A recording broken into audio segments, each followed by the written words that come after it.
liberation of the continent will not come from outside. Africans will have to rid themselves from legacies of racism, colonialism, and imperialism. However, this will only be possible if African peoples regain trust in themselves, unite their forces, and accept to promote their material and cultural resources. When we had the Ebola crisis in West Africa, Cuba sent doctors to help. The US sent military troops. You see the difference in the approach. Well, that's the difference between socialism and capitalism. Exactly.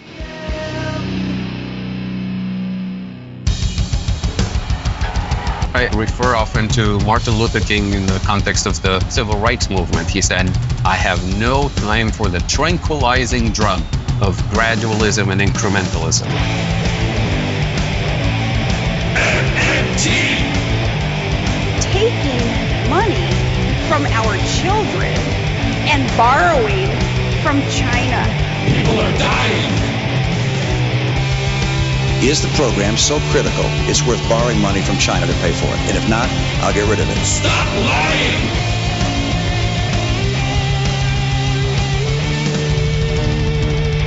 I want the truth!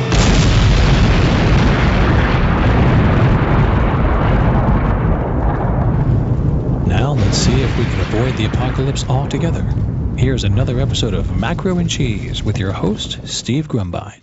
Hey folks, this is Steve with Macro and Cheese. About 7 weeks ago, I did an interview with Ndongo Samba Sylla, a Senegalese economist who's part of the international MMT community. It was a seriously great episode. Shortly afterwards, Real Progressives did a webinar with Ndongo as part of our RP Live series of webinars. It was fantastic. So this week, we're bringing the audio track to you as a podcast episode. I hope you learn as much from it as we did. This is RP Live presents Africa's Quest for Economic Liberation with Ndongo Samba Sylla. Welcome, everyone. This is RP Live with Real Progressives. Tommy John's going to introduce our guest in a moment. I just want to remind you to visit the Real Progressives website, realprogressives.org, for great articles and information. We have RP Bookshop. In fact, Ndongo's books are sold through the RP Bookshop if you want to order them. Some of us have been reading his most recent one. We have a great podcast. We've done how many weeks so far, Tommy John? Do you remember? 241. Yeah. Straight weeks of a great podcast, Macro and Cheese. We talk about macroeconomics, politics. We talk about the American police. We talk about imperialism, capitalism, eco-socialism. And then we also need you to donate.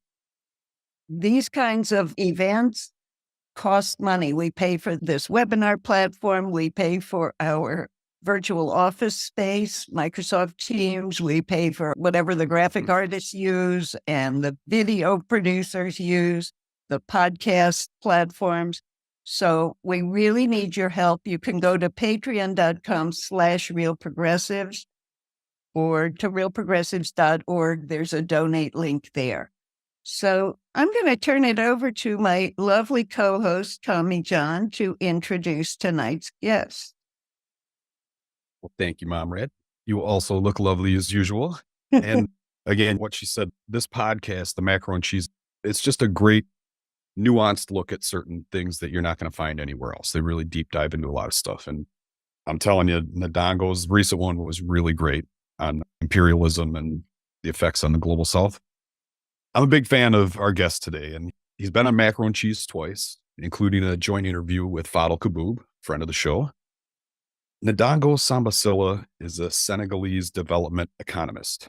He's previously worked as a technical advisor at the presidency of the Republic of Senegal and was program manager at the West Africa office of the Rosa Luxemburg Foundation. He's recently been appointed the Africa Director for Research and Policy at IDEAS, or IDEAS, International Development Economics Associates. He's the co-author of Africa's Last Colonial Currency, the CFA franc story, and the author of The Fair Trade Scandal, Both books can be ordered right through our RP bookshop on the website, realprogressives.org. And I'm going to hand it over to our guest, Ndongo Samba Sylla. The floor is yours. Thank you very much, Komi, John. I'm very glad to be here among all of you and to have the opportunity to exchange on the topic of today. So thanks to all of you for the invitation. It's always great to be with you, to have the opportunity to exchange with Andy, Virginia, Komi, and also Steve.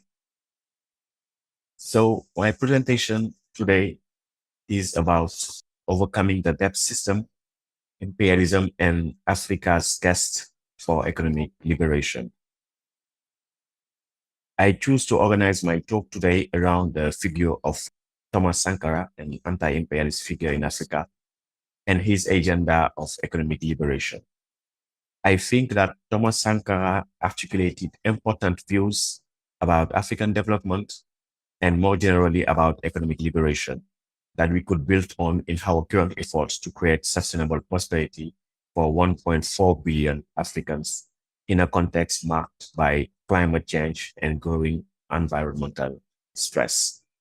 Sankara's economic liberation project allows us to connect issues such as monetary sovereignty, ecological sustainability, human dignity, self-esteem, and international solidarity. It allows us also to evoke imperialism as a driving and ongoing force against the sustainable prosperity of mankind and against the principles of human freedom, equality, and solidarity. Born in 1949, Captain Thomas Sankara came to power in 1983 following a military coup organized by his companions in arms. He renamed the Upper Volta, the name given to his country by the colonizer, to Burkina Faso, which means land of men of integrity. During his 4 years in power, he tried to transform a poor and landlocked country under the yoke of French imperialist rule. The image he left to the younger generations is that of a sober and honest Pan-Africanist political leader. Despite his status as a head of state, he kept his captain's salary, which was lower than that of his wife. To resume their duty, members of his government were obliged to publicly declare their assets from 1986. That is 27 years before the same measure was implemented in France, the former colonizer. In retrospect, Sankara can be considered as a pioneering alter-globalist activist. He was concerned with ecological sustainability and was a sincere advocate of women's rights. He also advocated the abolition of the debt of the third world countries, namely in his most famous speech delivered on 29th July 1987 at the Organization of African Unity. On that day, with eloquence, humor, and passion, he pleaded the urgency for African peoples to unite to face their common challenges. In particular, he called on his African peers to collectively repudiate the continent's external debt. He argued that this debt is an illegitimate one, owing to its colonial origins, and to that extent should not be paid. One additional reason for its repudiation is that Europe owed Africa a black debt which has not given rise to reparations. However, as Sankara tragically warned, quote, "If Burkina Faso stands alone in refusing to pay, I will not be here for the next conference." End of quote. A few months later, on October 15, 1987, he was assassinated by a commando under the orders of his comrade in arms, Blaise Compaoré, who would succeed him in power. Compaoré, with the support of France, ruled Burkina Faso with an iron fist until his overthrow by a popular movement in 2014. Compaoré was exfiltrated by extremists in France to Côte d'Ivoire. After 35 years of a long-awaited trial, the Burkinabe justice system was able to shed light on the circumstances of Sankara's death. It sentenced the absentee Blaise Compaoré and his accomplices to life in prison. This judgment has been a hard-fought victory for Sankara's family and the activists who campaigned for more than 3 decades for the organization of a trial. My presentation today elaborates on his historic 1987 speech at the Organization of African Unity. In my opinion, it is probably the most important speech ever delivered by an African leader, next to the one by Patrice Lumumba at the ceremony of the proclamation of Congo's independence on June 30, 1960. The Zambian President Kenneth Kaunda was the chair of this Organization of African Unity Summit. He was truly impressed by Sankara's performance, charisma, boldness, and generous Pan-African vision. He told him on that day, quote, "I want you as the president of my country," end of quote. This was not a cheap compliment from a head of state 20 years older than him. This words reflected genuinely a deep sense of admiration, trust, and hope. Indeed, that day, before his African peace, Sankara urged African peoples to trust their inventiveness. He promoted the slogan, "Produce in Africa, transform in Africa, consume in Africa," as a way to spur local production, enlarge domestic demand for domestic products, and reduce unnecessary imports. He proposed to drastically reduce prestige and sumptuous spending. He opposed military spending aimed at arming Africans against each other and encouraged his peers to discuss Africa's problem within the framework of the Organization of African Unity in place of the platforms established by the former colonial metropoles. He had in mind, for example, the France-Africa summits. Sankara ended his speech with very significant and far-reaching words, quote, "I would simply say that we must accept to live as African. That is the only way to live free and dignified," end of quote. In my opinion, the motto "Live as African," beyond summarizing Sankara's political and ethical vision, draws an agenda for economic liberation. I would go even further. No development strategy worthy of the name for the African continent can do without the Live as African program that Sankara called for. To defend this thesis, I will put Sankara in conversation with the late Brazilian economist Celso Furtado and the late Franco-Egyptian economist Sami Lamin. These two Global South thinkers provided the theoretical underpinnings for a Sankara-style economic liberation agenda. In particular, they challenged the still dominant view that countries of the South could replicate the Western development trajectory. Furtado and Amin concluded that people in the South will never be able to catch up with the average standard of living in the North. Since then, numerous empirical studies dealing with the phenomenon of unequal ecological exchange have confirmed their prognosis and thus insisted, as Sankara did in his time, on the need for the countries of the South to find an alternative to the unsustainable Western development path.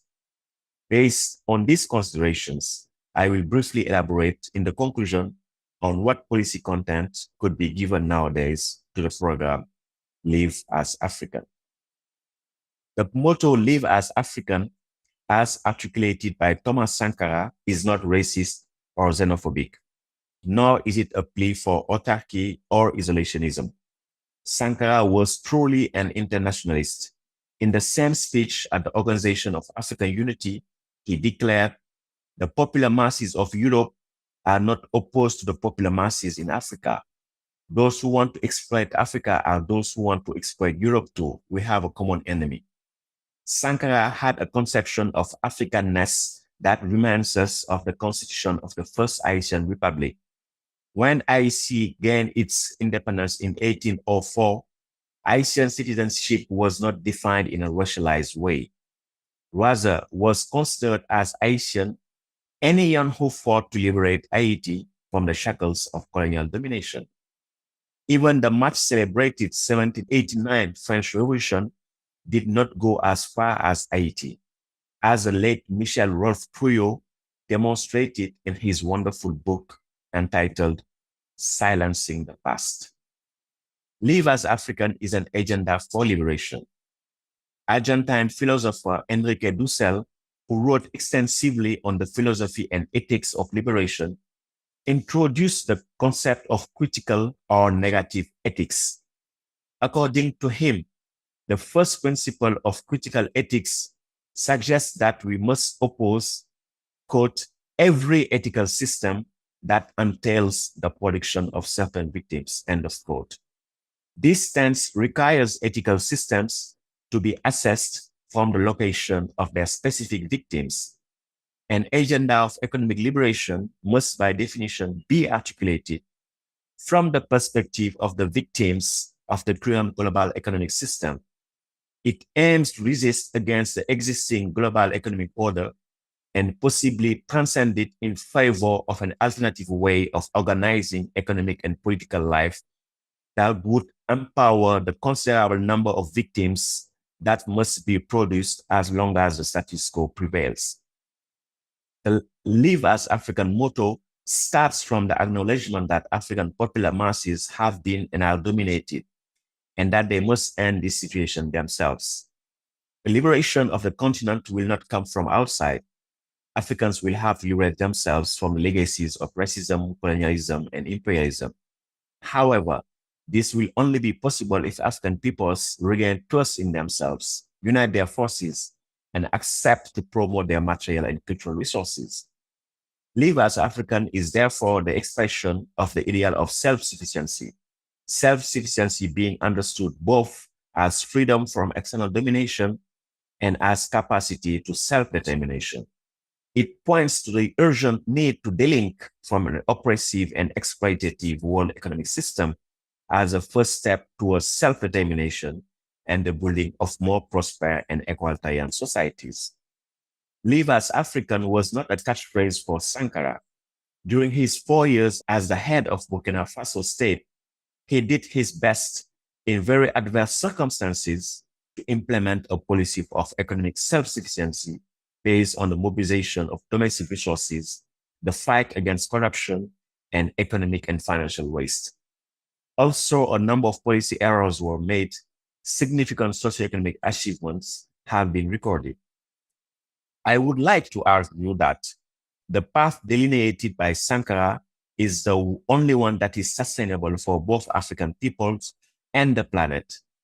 To make this argument, I will rely on two Global South thinkers who showed why the Western development path cannot be successfully emulated in the Global South, and why, therefore, peripheral countries must by necessity find their own way to create a sustainable prosperity for their inhabitants. Those two thinkers are Celso Furtado and Samir Amin.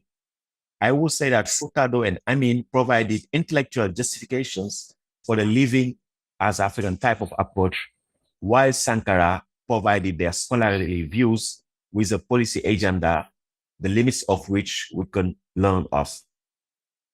Celso Furtado is one of the most prominent intellectuals of his generation. Influenced by great thinkers such as Marx, Keynes, Schumpeter, Raoul Prebisch, he was a pioneer of development economics and a leading figure of structuralism in Latin America. He wrote more than 30 books published in some 15 languages. He worked at the Economic Commission for Latin America between 1949 and 1957. He was the first Brazilian Prime Minister of Planning between 1962 and 1963. Between 1986 and 1988, he was the Minister of Culture. Before his death in 2004, he was nominated for the Nobel Prize in Economics in 2003. As a scholar, Celso Furtado provided the kind of theoretical arguments that back and strengthen the agenda of economic liberation advocated by the practical man of action Sankara was. In 1974, Furtado published in Portuguese a small and relatively ignored book called The Myth of Economic Development. The English edition was published only in 2020 at the occasion of the 100th anniversary of his birth. The Myth of Economic Development is a prescient book that discusses from a Global South perspective limits to growth, a bestseller in the environmentalist literature and a source of inspiration for the current degrowth movement. A landmark report of the Club of Rome, Limits to Growth has been translated into 30 languages since its publication. It analyzed and projected the interrelationships and behavior between the 20th century and 21st century of 5 main factors: population, industrial production, agricultural production, natural resources, and pollution. The main results of limits growth are the following. First, economic growth is not the solution to the most pressing issues humanity is facing. It's rather the big problem, quote, that which all the world sees as a solution to its problem is in fact a cause of those problems, end of quote. Second, the idea of endless economic growth in a finite world is absurd. Sooner or later, limits will be reached. On the one hand, regarding sources, not all resources that allow for exponential growth of capital, population, industry, and agriculture are renewable. On the other hand, regarding sinks, the industrial system has irreversible consequences on the physical environment, including the atmosphere, which compromise the planet's ability to withstand the increased pressure it imposed on it. Third result, the pursuit of economic growth will lead to overshot and collapse of industrial civilization if the global trends observed in terms of population growth, industrialization, food production, pollution, and resource depletion were to continue. If nothing is done to invert the trends, limits would be reached during the 21st century. Currently, this is the message from the reports regularly published by the Intergovernmental Panel on Climate Change, the IPCC.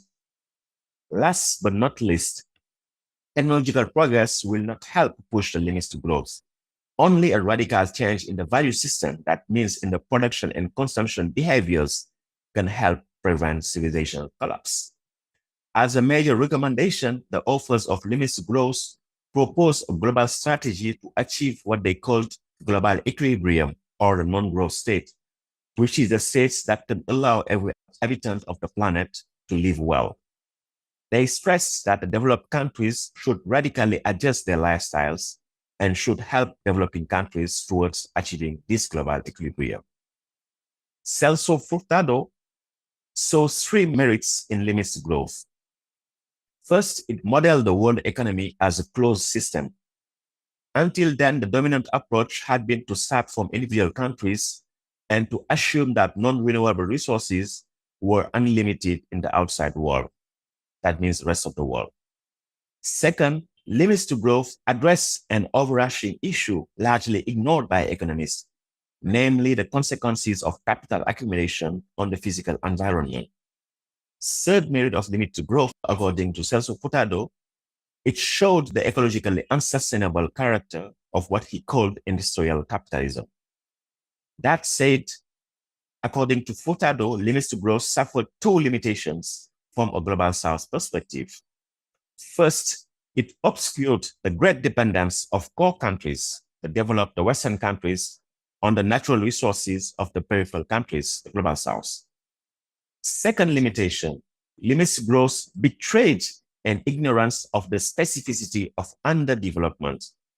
Indeed, limits to growth made projections based on the questionable assumption that, quote, as the rest of the world develops economically, it will follow basically the US pattern of consumption, end of quote. This is the assumption made by limits to growth to make all these projections.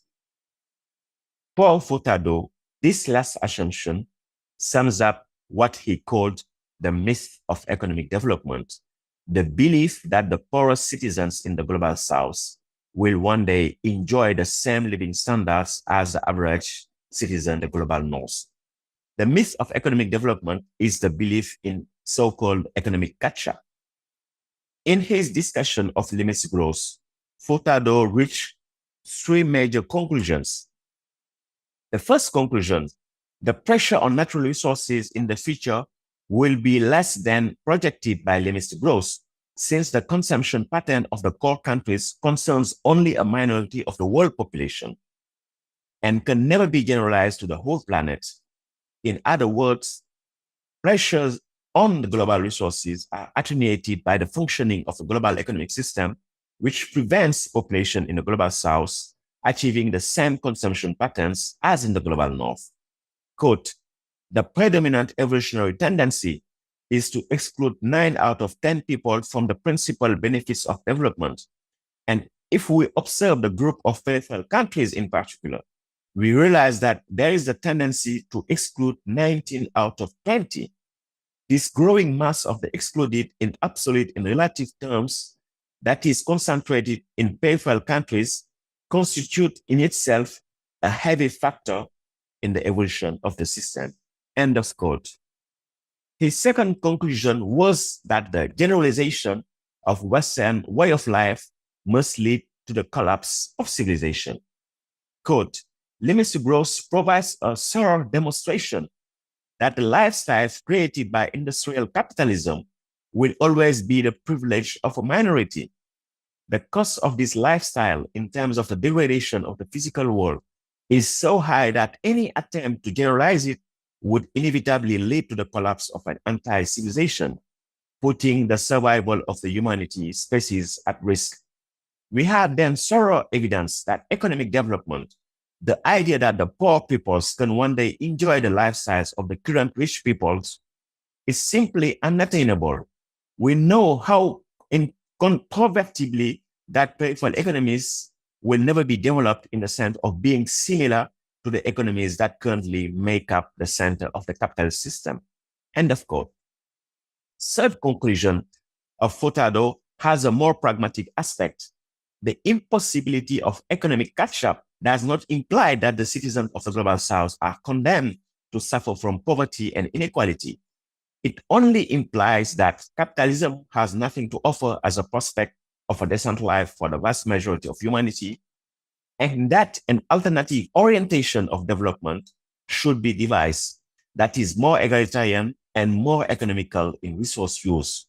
To that end, according to Furtado, priority should be given to a wide social dissemination of consumer products whose production escaped the modernist cult of planned obsolescence. Celso Furtado was not alone among Global South thinkers in the rejection of the economic catch-up view. Samir Amin reached similar conclusions via a different theoretical route. The former director of the Third World Forum and prolific author observed that the secular destruction of the peasantry in the global north went hand in hand with an important growth in agricultural productivity. In 19th century Europe in particular, industrialization made it possible to employ productively a large part of the labor force released by the agriculture and the craft sectors. But that was not enough to absorb the surplus labor force. Immigration, especially to the Americas, provided the main outlet. Britain, the leading economic hegemon at that time, is probably the most eloquent example of this pattern. As Utsa and Prabhat Patnaik wrote in their book, A Theory of Imperialism, quote, between 1821 and 1915, over 6 million persons migrated permanently out of Britain, a number larger than Britain's 1821 population. British immigration alone made up 36% of all immigration from Europe during this period. The average number of persons migrating every year from Britain over this period works out to nearly half the annual increase in population. End of quote. However, if the countries of the Global South are to follow the same development trajectory as the West, this must lead to a large dispossession of peasants and thus to the creation of a huge surplus labor force. However, this surplus labor force will not be absorbed by the modern sector due to the absence of industries or to the capital-intensive nature of the technologies used. In contrast to Western Europe during its 19th century industrialization phase, there is no place in the planet where the Global South would export its so-called surplus labor, let's call it their army of informal sector workers. Despite the Western media frenzy about the so-called migrants, the fact is that the Global North is rather close to workers from the Global South, especially the low-skilled ones. Indeed, one of the main features of the current world system is that there is very little movement of labor, especially from the South to the North. At current immigration rates, if we were to relocate 10% of the poor population from the South to the North, it would take 200 years, according to economist Franko Milanovic. as the global south could not tap on new Americas somewhere on the planet, disparity in living conditions between North and South and within the South must remain the norm as currently observed under capitalism. Nowadays, as Samuel Amin argued, quote, the demands of competitiveness of peripheral industries in world markets justify the use of modern technologies that reduce the level of labor-intensive work. At the same time, there are no new Americas to open to mass migration from Asia or Africa. Under these conditions, the continuation of a model based on historical capitalism produces nothing but migration from devastated countryside to squalid urban slums, end of quote. In other words, the limited opportunities for large-scale immigration to newer Americas is another important reason why the countries of the global south could not collectively replicate the development trajectory of the West, and why, therefore, they must find a path of their own. In favor of the Furtado and Amin views on the impossibility for the global south to economically catch up with the global north, a growing literature has shown that Western development trajectory during the last 2 centuries had been based on an ecological exceptionalism, or better, on an ecological imperialism, resting first on the net appropriation of resources of the global south, and second, on the externalization to the global south of the ecological costs of capitalist expansion. These 2 patterns combined render economic catch-up impossible for the global south as a whole. If economic catch-up were to happen, global south citizens would have to achieve the same levels of consumption and waste as the average citizen in the global north. Yet we know that if all the inhabitants of the earth had the same ecological footprint as the average resident of the European Union, 2.8 planets would be needed while we only have 1. The European Union represents only 7% of the world's population, yet it uses 20% of the planet's biocapacity. In other words, the planet could not afford the universalization of the unsustainable European or American way of life. In January 2021, the journal Ecological Economics published an article co-authored by Christian Dorninger and 9 of his colleagues, titled Global Patterns of Ecologically Unequal Exchange, Implications for Sustainability in the 21st Century. This article has made particularly salient 3 empirical results of the literature on unequal ecological exchange. First result, developing countries lose both on flows of biophysical resources and on monetary flows. Quote, high-income nations accomplish a net appropriation of materials, energy, land, and labor, while simultaneously generating a monetary surplus from those net appropriations, end of quote. Second result, economic growth in developed countries depends on unequal ecological exchange. Quote, the economic growth of wealthier regions is achieved through high mass throughput and concurrent environmental burden shifting to poorer regions, end of quote. Third result, economic catch-up for the global south is impossible. Quote, because the economic growth model of industrialization requires the appropriation of resources from poorer regions, it seems illusory for all poorer nations to be able to catch up by, among other things, accessing even poorer regions from which to appropriate resources. Industrialization, as experienced by the world's wealthiest country and some emerging economies like China, could not become universal, end of quote. The situation of unequal ecological exchange implies that the global south loses on 2 accounts: net transfer of biophysical resources and net monetary transfers to the global north. The question we might ask here is how it is possible that the global south loses both on net biophysical resource flows and on net financial flows. To appreciate the singularity of this phenomenon, we could think by analogy to the case of a worker who transfers net biophysical resources and net monetary flows to her boss. For this situation to exist, the global south must structurally be in a position of financial indebtedness to the global north. This begs another question. How can the debt in hard currency be repaid to the global north? The answer is permanent austerity for the majority in the global south and the selling off and privatization of national assets. The enforcement of so-called creditors' and investors' rights is ordinarily the province of the IMF, International Monetary Fund, and the World Bank. As a matter of fact, their objective role is to facilitate the drain accruing to the global north through unequal exchange.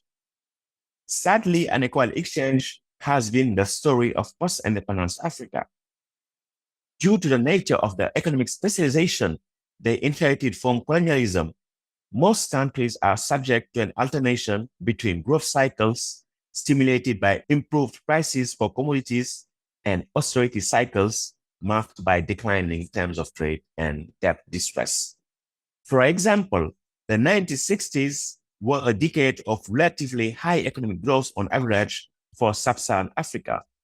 In the following decade, the average rate of growth declined due namely to deteriorating terms of trade. But the foreign debt as a ratio of GDP increased. Foreign debt tends to increase with investors' confidence in brighter growth prospects.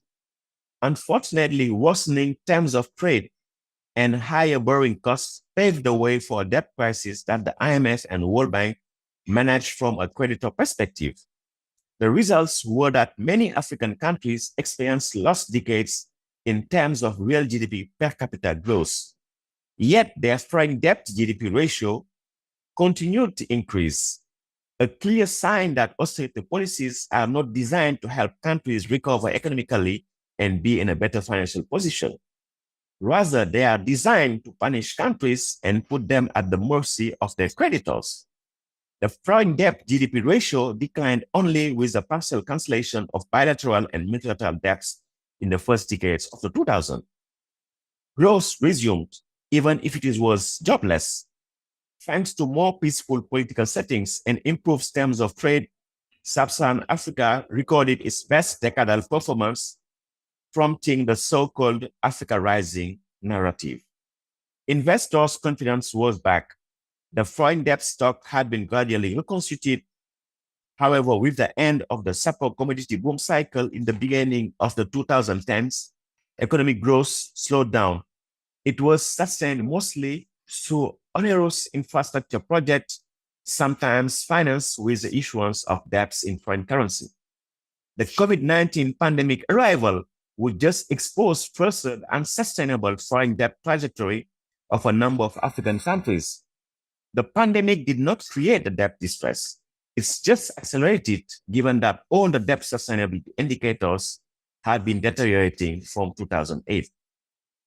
One thing Sankara understood, and which is not clear yet to most progressive intellectuals and movements, is that canceling the existing foreign debt stock is far from enough.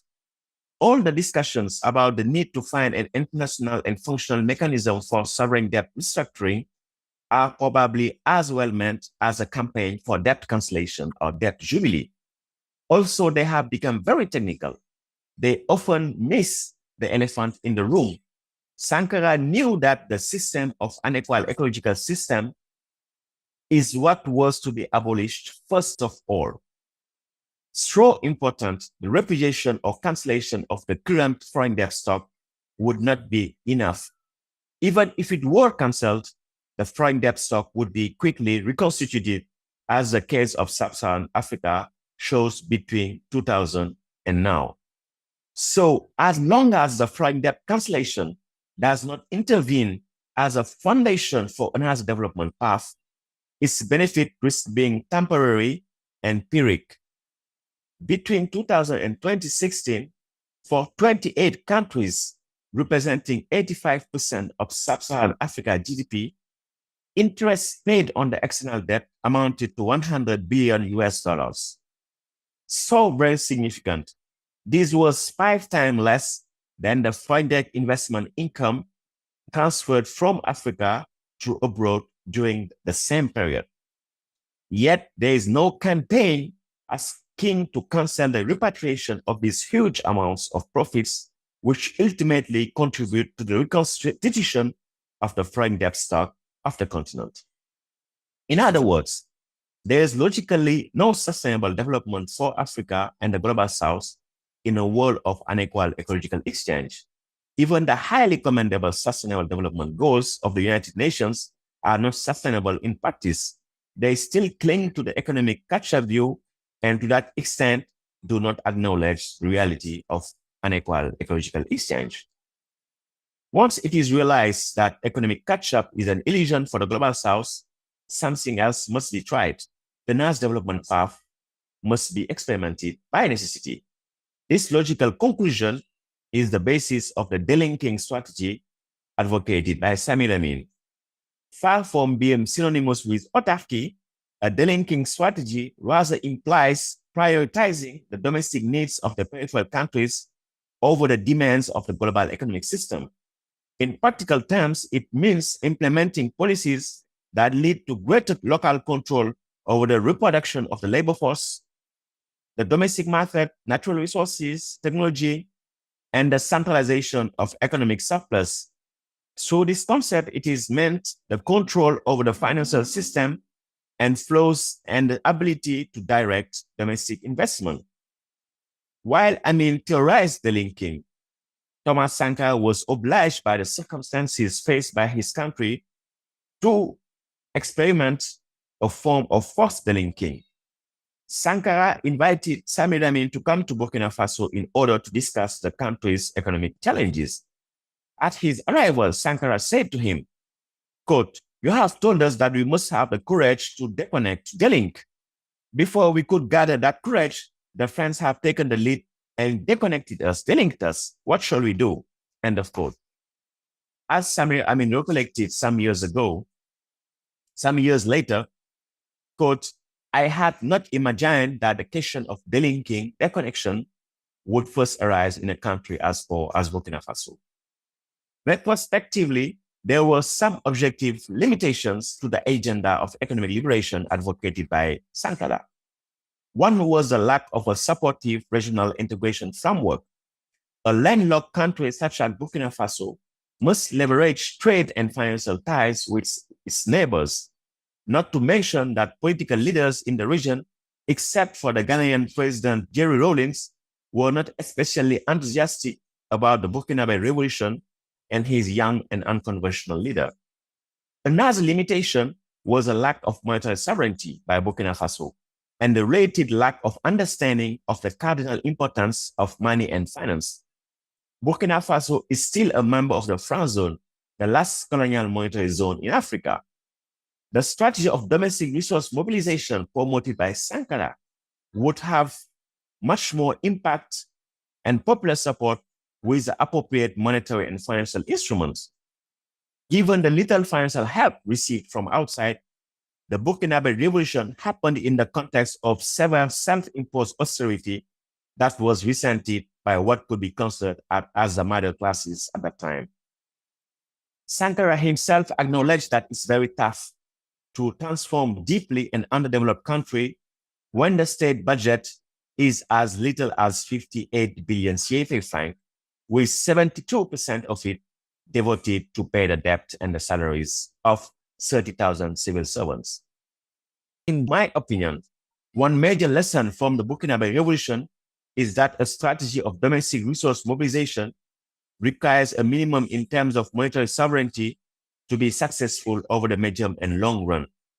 Burkina Faso under Sankara was heavily money constrained, and this limited the scope for popular support for the Burkinabe revolution over a long-term basis. Yet, as modern money theory shows, money can never be an absolute constraint. Governments that issue their own fiat currency could never lack their own currency. In principle, they will always be able to finance in their own currency any projects that relies on real resources available locally or that can be developed locally. In contrast to financial resources, real resources refer to land, labor, equipment, intermediary inputs, etc. The paradigmatic revolution introduced by MMT opens up a developmental space that has been hardly explored. In contrast to the current accelerated development path that makes African countries economically vulnerable and highly dependent on foreign technology, trade, and finance, it is possible to create a sustainable prosperity that reduces external dependency in its various facets. In the spirit of the Live as African motto, this path consists in mobilizing domestic resources in an institutional framework of monetary sovereignty. By an institutional framework of monetary sovereignty, I mean an intellectual and policy framework where the following facts are acknowledged. First, a government issuing a sovereign currency can never lack money and its spending is not limited by its fiscal receipts. Second, investment is never constrained by available savings. And third, real resource constraints are the ones that matter first of all. My view is that by uniting Sankara's approach to MMT's description of the operational realities of the monetary system, we can delineate a promising approach to economic development able to deliver the basics of decent life to anyone while reducing African nations' external dependency. To be provocative, I would say that the challenge is to MMT-ing Sankara, or if we prefer, Sankara-ing MMT. To illustrate this point, let us take a concrete example coming from the revolutionary work being done by Jevedo Francis Kéré, a Berlin-based architect born in Burkina Faso. Francis Kéré recently won the prestigious Pritzker Prize 2022, which is considered as Nobel Prize for Architecture. Francis Kéré epitomizes perfectly the Live as African approach. As a pioneer of sustainable construction, he built schools in Burkina Faso, namely in his native village, using essentially local materials.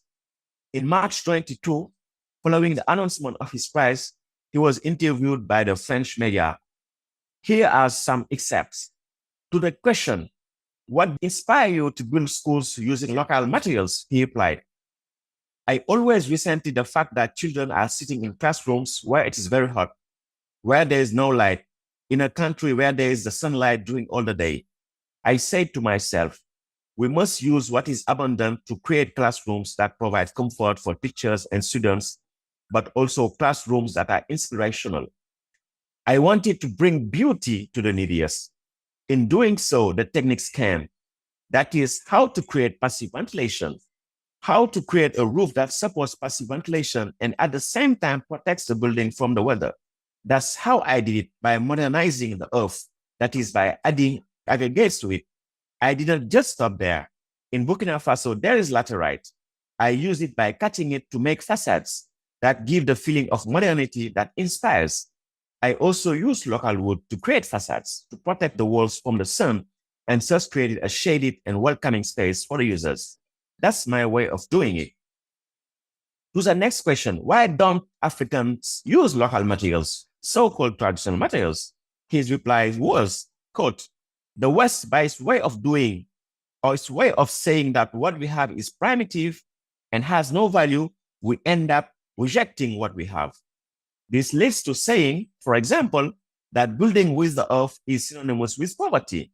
I do not want to accept this. I wanted to improve the earth and create buildings that inspire. We have to convince people.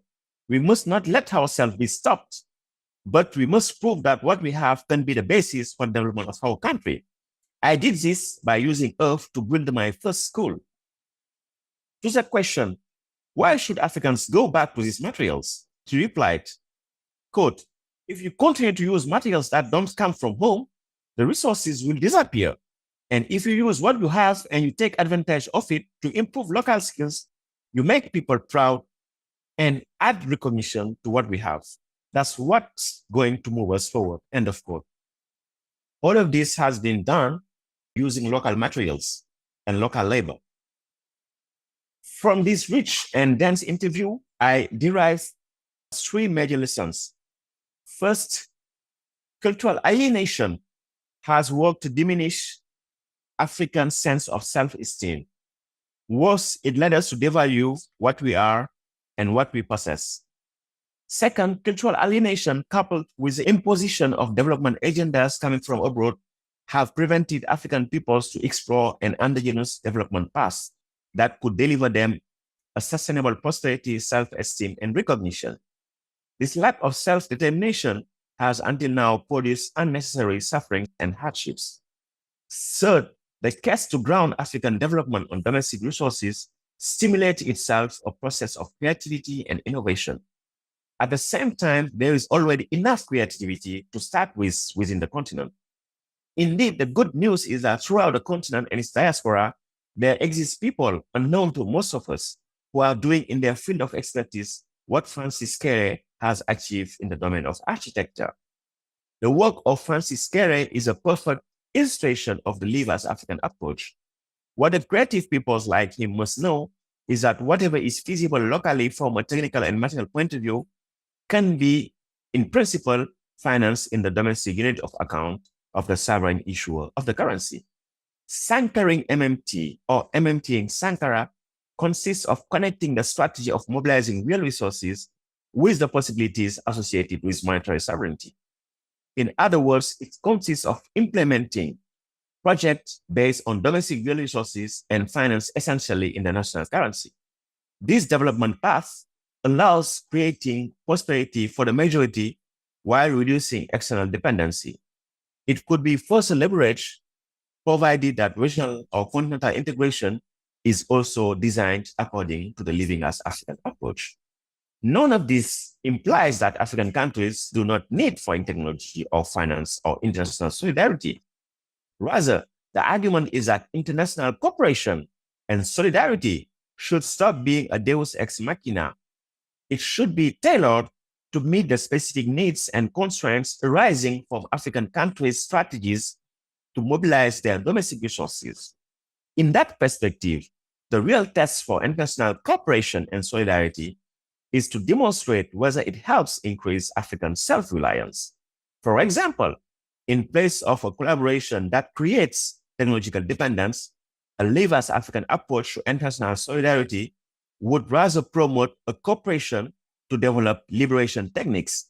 And by liberation techniques, I mean techniques and tools that allow the continent and its inhabitants to increase first their capacity to mobilize their domestic resources and lessen the need to rely on foreign resources.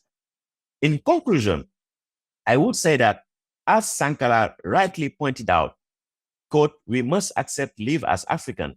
That is the only way to live free and dignified, end of quote. It is also the only way out of the current dead end.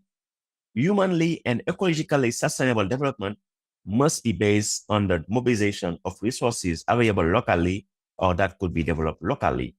The good news is that everything that is technically feasible locally can in principle be financed in the domestic currency.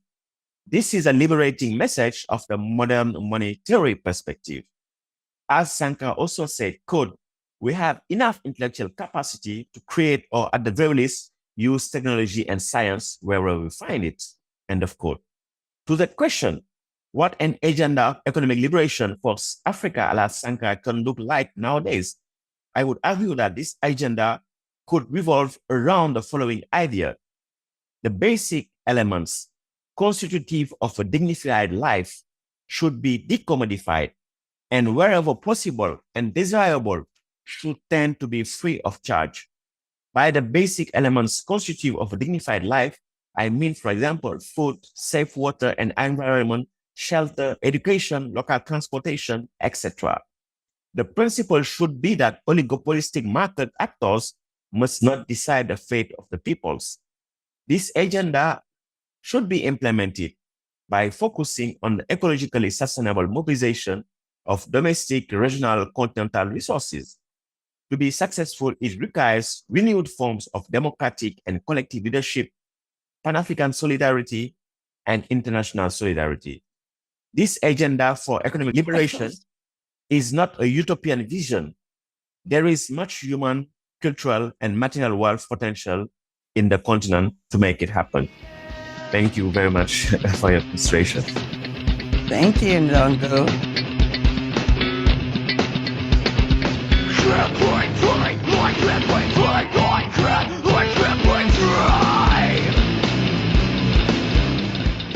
You are listening to Macro and Cheese, a podcast brought to you by Real Progressives, a nonprofit organization dedicated to teaching the masses about MMT, or modern monetary theory. Please help our efforts and become a monthly donor at PayPal or Patreon. Like and follow our pages on Facebook and YouTube, and follow us on TikTok, Twitter, Twitch, Rockfin, and Instagram.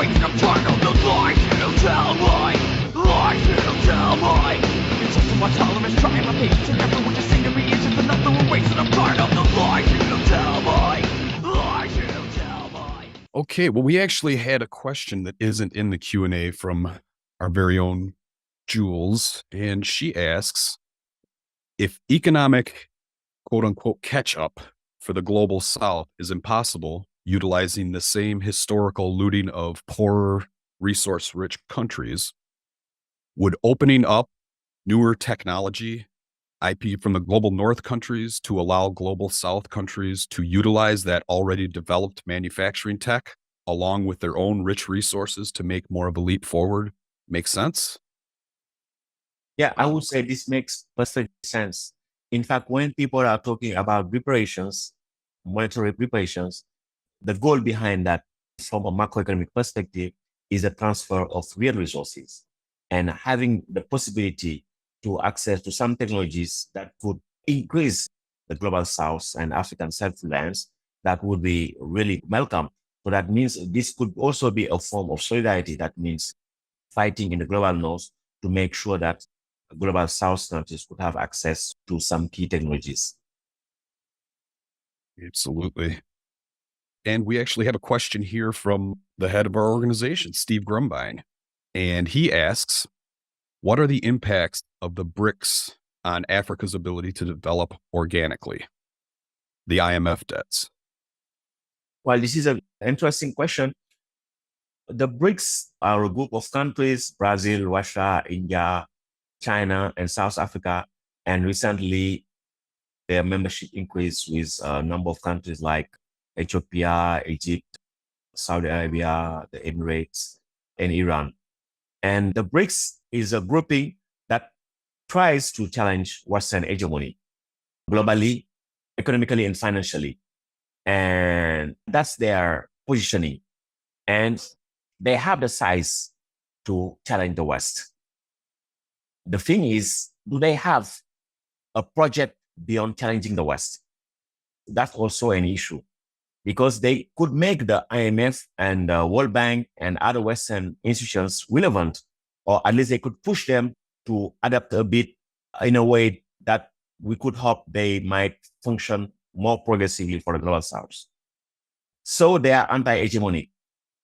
But the thing is, do they have a project that could be emancipatory, liberating for the global South? There is a question mark over that because the countries they recently admitted in the BRICS is for geopolitics. You see that countries like Saudi Arabia, the Emirates, it's for their oil and their gas, etc. To try to disrupt to some extent the US dollar hegemony. We could say that, well, we need this multipolar world. But having a multipolar world does not mean that peoples themselves will be liberated. So we are waiting for more to see. Absolutely. We've got a question from Alexander Leopold. Professor Sylla, I'd like you to comment on the role of China's finance and technology transfer in the role of developing African economic and monetary sovereignty. By the way, I did read the writings of Radhika Desai on the matter, and I'm interested in your view. Thank you.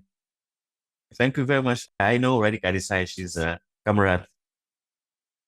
China has been participating to create a multipolar world. And for Africa, that means that we have now more options. in terms of trade, in terms of finance, in terms of investment, etc. For example, if I take the case of Francophone Africa, well, our external relationship used to be dominated by France, and afterwards, France and European countries, the Eurozone, for example. But now, China, in many countries, has become the first bilateral partner in terms of trade and investment. So that means that China offers us the possibility to diversify our economic relationships. And China has been very efficient in helping African countries build infrastructure. But the thing is, this has not changed African economic specialization. Overall, we could not say that, for example, China has been transferring technologies or things like that. That has not been the case. China offers us new economic opportunities, but Chinese-African relationships, to some extent, are structurally similar to African, let's say, Western relationships, because Africa is still exporting raw materials, and the main demand for African products from China is raw materials. And in some countries, you could see that there are some very thorny debt issues, for example, like in Zambia. Often the mainstream media would put the blame on China, saying that, well, China is the one to blame. But in those cases, equally, these countries have contracted debt towards private creditors, bondholders, for example, in Zambia. And so this makes, for example, the process of restructuring the debts owed by African countries very, very difficult. And platforms created, the initiative created by the G20, for example, like the Common Framework for Debt Settlement, has not worked because you have this China and Western rivalry. China will say, I'm not interested in canceling or restructuring because this will benefit the West or the private creditors from the West. And the private creditors will say the same. So it has become really tricky. But the thing is, as I said with the BRICS, the main challenge is for these countries to also try to have a much more progressive relationships with the African countries and rest of the global South. That means having really technology transfers, helping these countries industrialize, etc. But I would say the relationships between China and the global South and Africa are capitalist relationships, not socialist, for example. Yeah, of course. Yeah. Thank you. Excellent. I'm glad you touched on that. The next question comes from our very own Jonathan Cadman. Firstly, that presentation was absolutely brilliant, and I hope you make it often into many audiences.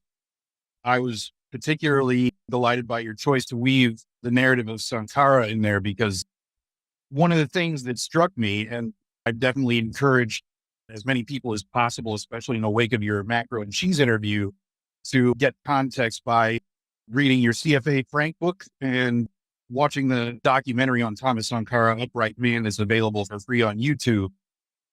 And one of the things that strikes me when we're listening to the speeches of Sankara is how far ahead of his time he was in terms of the understanding of sovereignty, of resource and monetary sovereignty that you and Fadl teach us in the MMT community. And I remember in your CFA Frank book, you mentioned in the early 70s, there was a Cameroonian economist named Joseph Poemi. I'm not sure if I'm pronouncing that right. His book is available only in French, so I couldn't read it, but I wanted to. And I am curious, how far ahead of their time were they?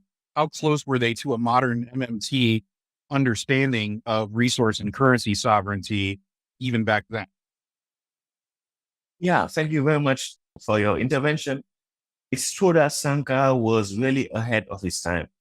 He was truly a humanist, and he was really generous with the people, and he wanted to do good. At one point, people told him, this guy, Blaise Compaoré, he wants to take your place. He will kill you. And he said, if he has to kill me, well, I will wait for him to kill me, because I will never do the same, because I do not want to become a tyrant. I just want to liberate my people. That was Sankara. He had been the head of state of Burkina Faso, but somehow he was politically naive in the sense that he was a bit idealistic. But that is the character of great men, great humanists. But the thing is, Sankara had a view of how to mobilize resources, but I think he lacked the MMT perspective. I think if he had the MMT perspective, maybe he could have tried to challenge the CFA franc. He could have talked more about this constraining currency arrangement and try to propose something else, for example, to its neighbors that could be attractive. Because, for example, in Ghana, there was a captain at that time, Gary Rawlings, who was rather close with Sankara. I think he was his only ally.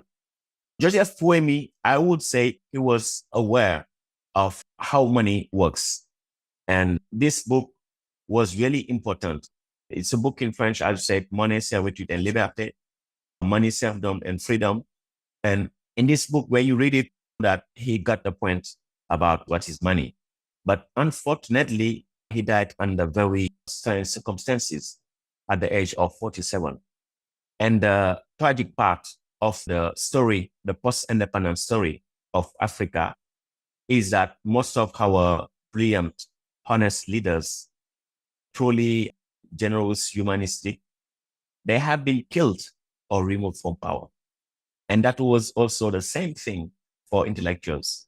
For example, the first PhD in economics in Cameroon, he belonged to a political independence party called the UPC, Union of the Populations of Cameroon. And this political party had been prohibited by the colonial administrations at that time.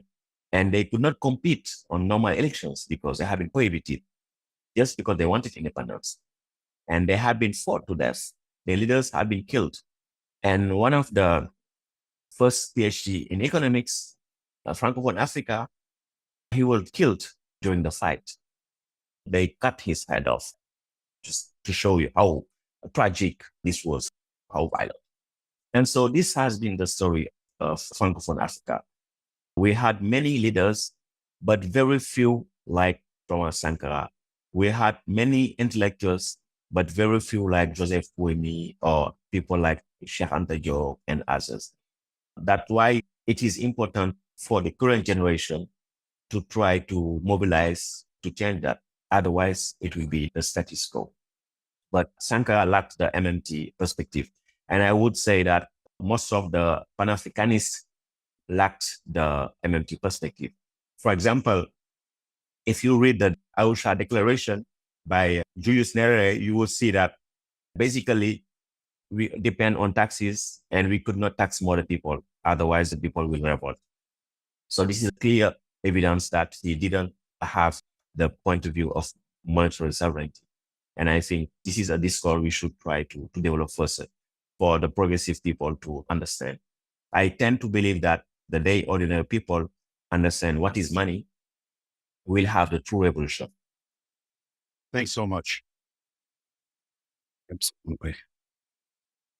Our next question comes from our good friend Karen, and she asks, to what extent have African nations been affected by global North agricultural policies and practices? Has Africa fallen victim to some of the same corporate influences that have devastated biodiversity and food sovereignty in India and many South American countries? For example, the use of genetically modified seed, the emphasis on monoculture crops, and the use of synthetic fertilizers and pesticides. Yeah, exactly. In fact, this has been a kind of a colonial legacy because the monocrops were promoted during colonial times. For example, in West Africa, there is something called economy of trade. It is translated into English by trading economies. It means that the colonial powers would come somewhere, would colonize territories, and they would try to see what kind of raw materials would be interesting for the industries. And sometimes they would just, for example, in my country, Senegal, say that, well, you have now to produce peanuts because we need that, because we have oil industries that need the peanut for industrializing that. In other countries, it would be cotton, etc. So that was a pattern. But what happened after independences was that Africans tried to achieve more food sovereignty, etc. And they did some good efforts. But from the 1980s, with so-called debt crisis, international debt crisis, the IMF and the World Bank, and especially the World Bank, because the IMF is about the macro and the World Bank is about the sectoral issues, so agriculture and so on.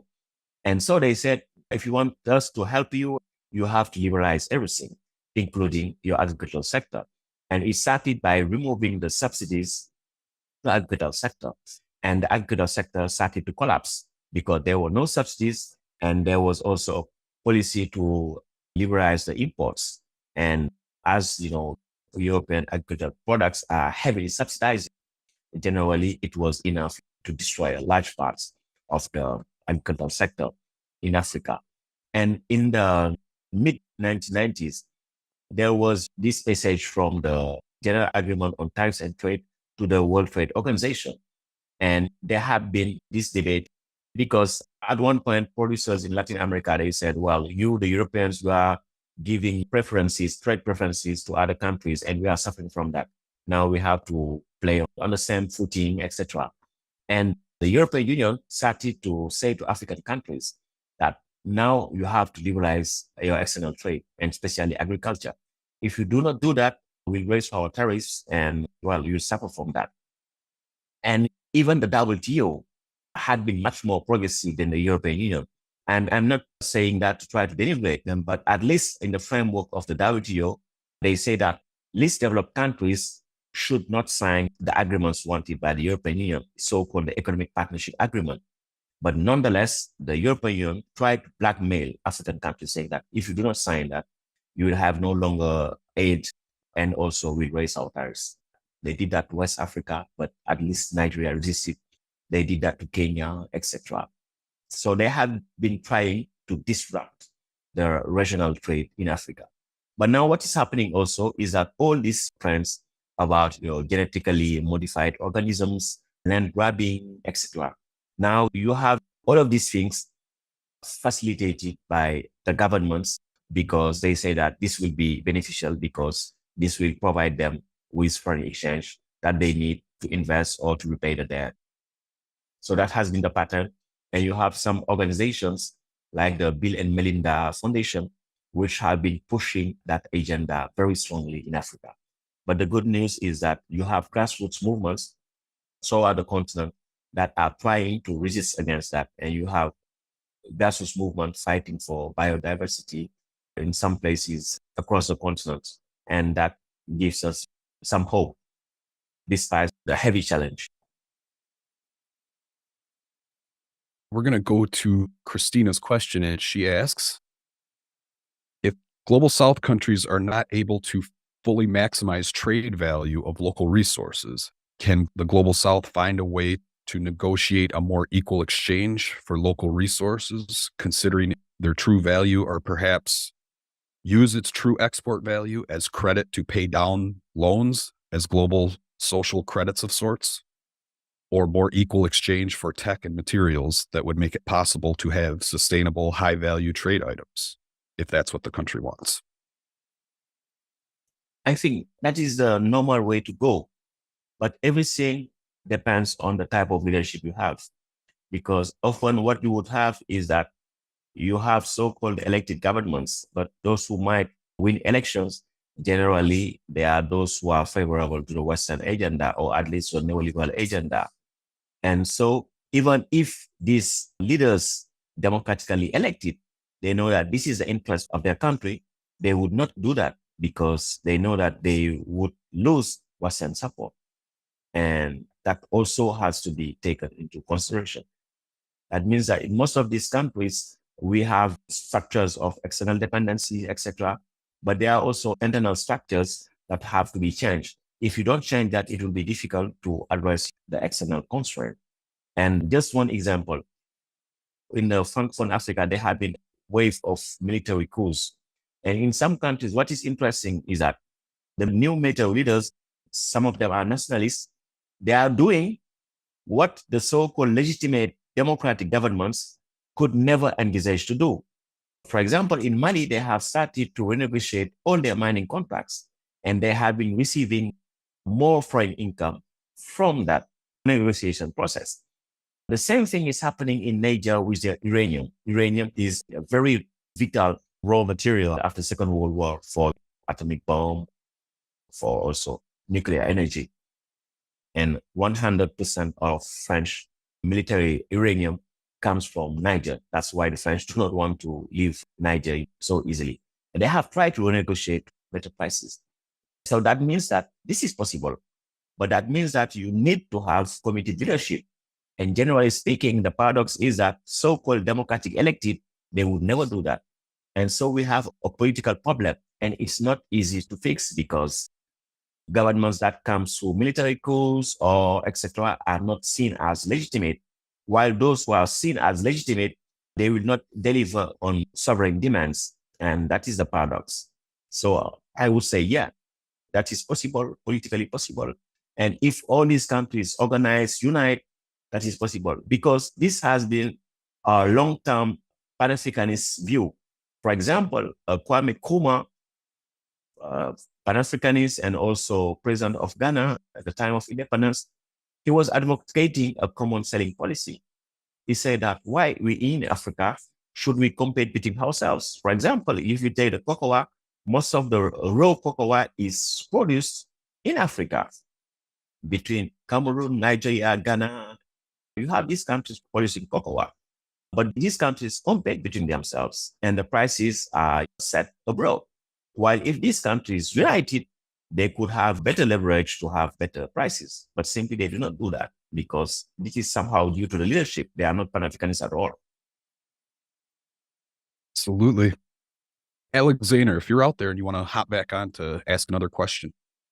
Yeah, you have some great questions. Absolutely. Professor Sylla, the two West African CFA franc currency unions, they are emulating the dysfunctional Eurozone austerity setup. I'm very sure of that because I'm working at ECB. So how is the situation in those countries? Is there a public movement? Is it addressed at universities? Is it under public discussion or scrutiny? Or is there a lack of understanding? Yeah, in fact, since 2015, there have been more and more public debates about the CFA franc. Because before that, the subject was taboo. You could find 4 or 5 intellectuals from the left talking about that. But except for that, no one talked about the CFA franc. And this has been a deliberate policy by the African governments and also the French government to silence people about the CFA franc. And as you might know also, in most universities, the teaching of economics is dominated by neoclassical economics. But economic fundamentalism is doing much more damage in Africa, especially Francophone Africa. It's 100% neoclassical. There is no place for heterodox people at the universities. And even the recruitment process is still colonial in the sense that it's a mechanism designed to reward academically those who will defend the status quo, the economic status quo. That's why there have been no challenge regarding the CFA franc coming from the university. They would always say that, wow, this is a functioning currency system, because what you would ask the monetary system to do is low inflation and exchange rate stability, and you have it with the CFA franc. And everything that is not good is not due to the CFA franc. That's what they would say. But the good thing is that people have been mobilizing. And now most of the people know that this is an illegitimate currency because it's a colonial currency and it's not working for the people. The only thing is that how do we exit from the CFA franc? Because I could say that we have won the intellectual debate. We have won against people at the universities, some policy makers in the central bank. We have won the debate. But the thing is, how do we escape from this? And you have two roads. One of the roads is what I call Pan-Africanist exit. That means that African countries could say to the French government, thank you very much. Now we are going to abolish our so-called monetary cooperation. You will no longer have any role in the system. And between Africans, we will try to make the necessary reforms. But this is very difficult because every time you would have 3 or 4 head of states that will always side with France. For example, my country, Senegal and Cote d'Ivoire, since the 1970s, they have resisted any attempt to reform the CFA franc. And that will continue. Follow-up question. How do you think is the creation of local financial centers instead of failed monetary unions changing the status quo. I'm referring here to the writing of Elizabeth Cobbett. In fact, myself, I would say that the most rational, politically rational, economically rational, is for countries which have the committed leaders to issue their own national currency, because there is no legal obstacle to that. In fact, the treaties, they say that if one country wants to leave, it has a deadline of 6 months, and even this deadline could be shortened. So technically speaking, nothing prevents these countries from leaving the CFA fund, but they won't do it because the leadership, they are all on good terms with France, you see. In the case of a country like Senegal, why a national currency is required is that we will start exporting oil and gas. And why a country exporting oil and gas should peg its currency to the euro. In Central African countries, most of them are exporting oil, and their trade is invoiced in US dollar. Most of it is invoiced in US dollar. If they want to peg, I could have understood that, well, they will peg to the US dollar, but why peg to the euro? And when they receive their export income, at least half of it will have to be deposited at the French treasury. Yeah. They receive deposits in US dollar, and they have to convert it in euros because the deposit at the French treasury should be in euros. So that means that this is a system creating free lunch runs for the French financial sector. And inflicting enormous costs on these countries. That's why when you look at their rate of economic growth over the long run, you see that most of them have either stagnated or declined economically speaking. For example, recently there had been this coup in Gabon, and most of the countries, they say, well, Gabon is among the richest in terms of per capita income, etc. That's true. But the thing is, Gabon had its best level of real GDP per capita in 1976. And now their real GDP per capita is 55% lower than this best level of real income. You see the damage done. And in these countries, we saw theft by the French public oil company, ELF, and ELF has been bought afterwards by Total. So that means that, well, in these countries, you clearly need a democratic revolution in the sense that people has to organize, has to step up to host these leaders and to have very committed leaders. But unfortunately, they ended the Bongo dynasty, but the current military ruler is one from these Bongo circles. So that means that it's just a way of reorganizing the neocolonial system, but it's not genuine change.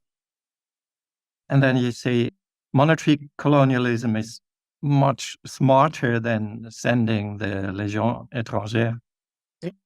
So it's just working. Yeah, it's working. I think the most vicious forms of domination is financial domination. Yeah. Because no one could see that. And in the case of the French, every time they say, well, the French does not need Africa because the trade with Africa is very small. But because they have no understanding of the economics of imperialism. In the case of French, why they do not remove themselves from the system? Because they have nothing to lose with that. And you take the case of Niger, what happened? There had been a military coup, but this military coup was an anti-French military coup to some extent, because you have a military coup, but French interests were not threatened. So it was good. Macron went there, say that this is a nice coup, we are happy. But that was not the case in Niger. So in Niger, they said, we are going to sanction Niger because they have removed a democratically elected government, etc. But the thing is, there are some sanctions that you could not do to some countries, because when you have monetary sovereignty, there are limits to international sanctions. In the case of Russia, we saw that, well, the West sanctions Russia. They froze Russian assets. The Eurozone froze Russian assets, etc. But the US or the Eurozone countries could never ask the Russian central bank to stop financing the government. They can't stop all monetary operations in Russia. They can't, because this is monetary sovereignty. But when you are in a monetary union like the CFA franc, this is possible.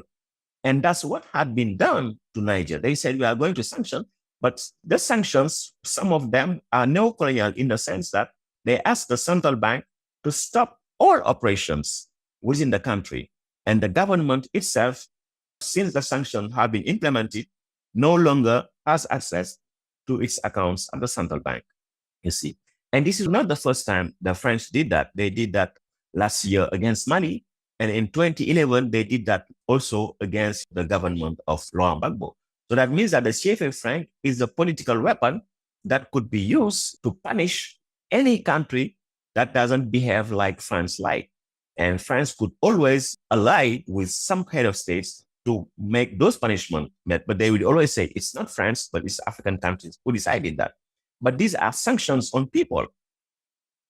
Thanks for your explanations. That's actually what's happening. Absolutely great questions. I would like to close out with a question of my own, Ndongo.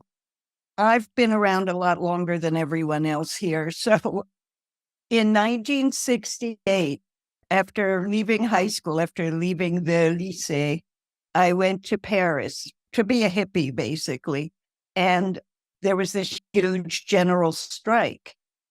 All the unions and students, it was amazing. I haven't seen anything like it since.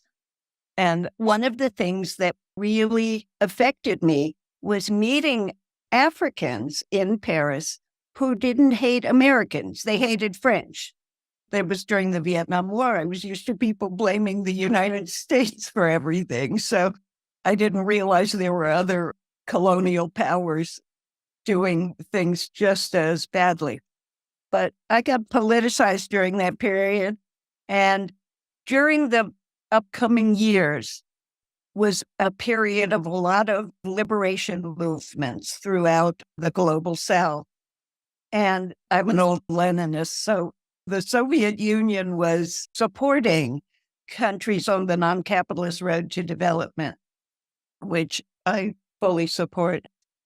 That role has been replaced by China today, and I'm a little suspicious of China. I would like to know how people feel in your circles in Senegal.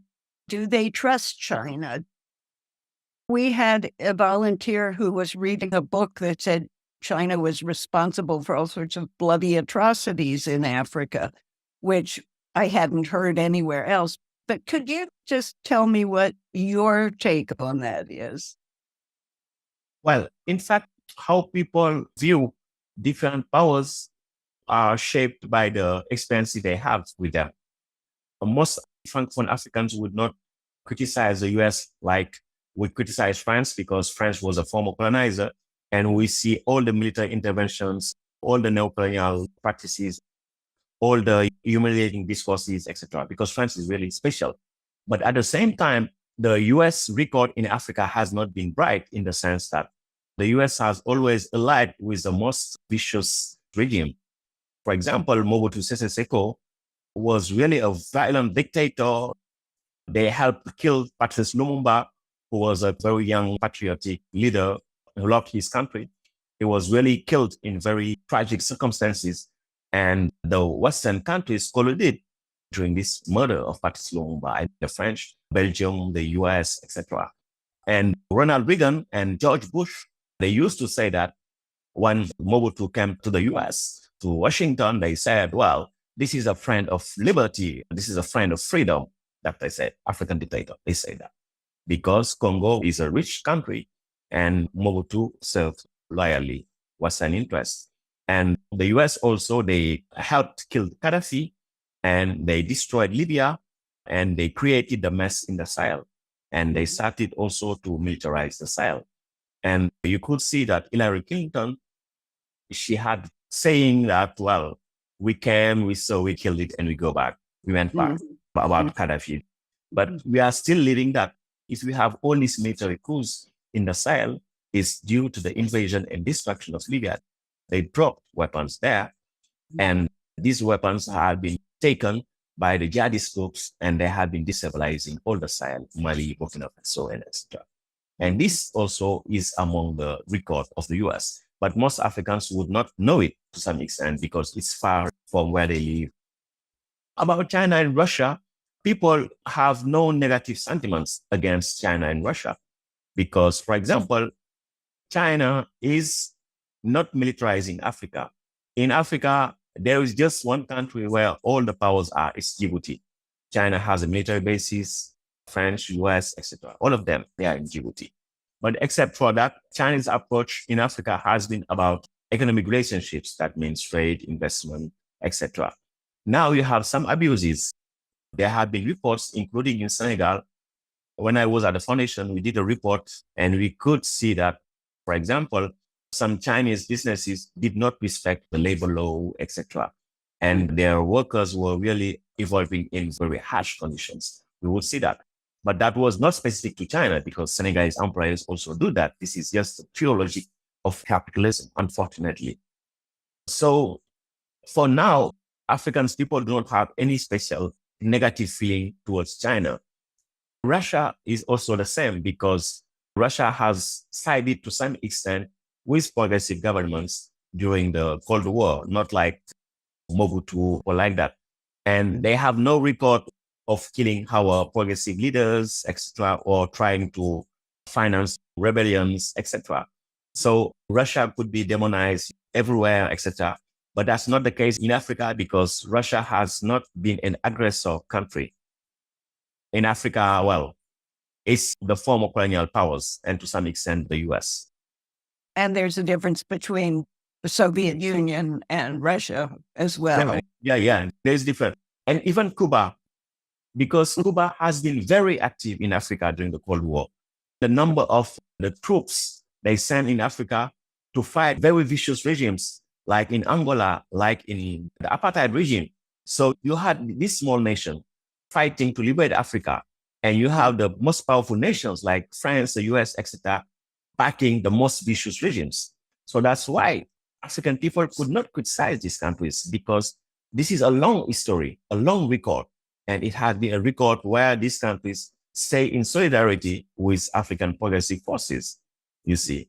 And there's a very interesting example. When we had the Ebola crisis in West Africa, Cuba sent doctors to help. The US sent military troops. You see the difference in the approach. Well, that's the difference between socialism and capitalism. Exactly. Very fundamental. Well, Ndongo, thank you so much for giving us your time today. And I hope you'll come back again. We learned so much from an event like this, and especially this one. And I hope you'll be on Macro and Cheese again too soon. Thank you. Thanks for the invitation. Sure. Can you tell us about your new position that you just announced with Ideas? Yeah, Ideas is a think tank from the Global South. They are located across Asia, Latin America, and now Africa.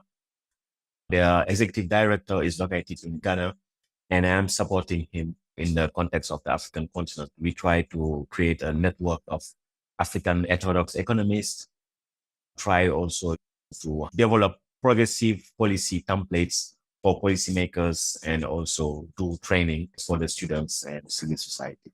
That's what we try to do. Excellent. Well, good luck with it. You just began this new position, so. Yeah. Thanks again. And thank you to everyone who came today. We appreciate all the work you do. It gives us hope that we've got some good warriors on our side fighting the good fight. So again, thanks for your time, and thanks everybody for joining. And I think that's about it. Mom Red, what do you say we sign off and get out of here? Bye, everyone.